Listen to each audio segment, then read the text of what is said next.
Qəlbimi bağlamışam Allaha, heç bir sevgi görmürəm ondan baha. Yalvarsan da səni sevmərəm daha. Sən də öldün, sevgim də öldü getdi.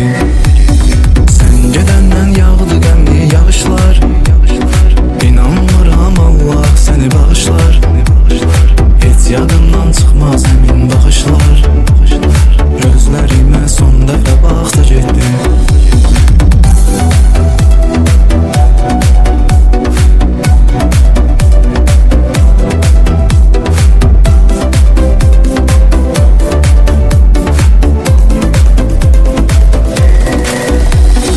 Mən onu dünyalar qədər sevərdim. Sevda yolun onunla bir gedərdim. Dərdimi bilməyib getsə nə dərdim. Dərd odur ki dərdimi bildi getdi. Sən gedəndən yağdı qəmli yağışlar. İnanmıram Allah səni bağışlar. Heç yadımdan çıxmaz həmin baxışlar. Gözlərimə son dəfə baxdı getdi.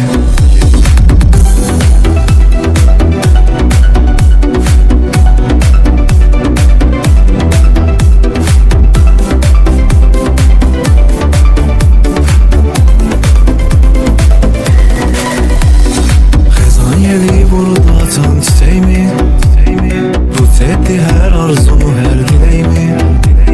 Ben o yara vermiştim öz yüreğimi. Getdi məni tənha bıraktı getdi. Sen gedəndən yağdı qəmli yağışlar.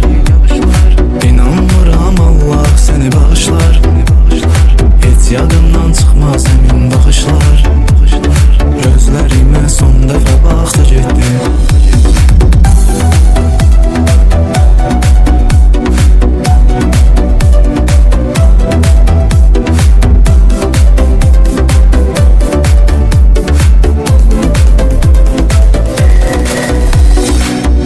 Verən vədlərə aldanma sən.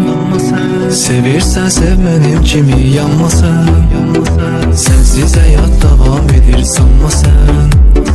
Xoşbəxtliğim səninlə çıxdı getdi.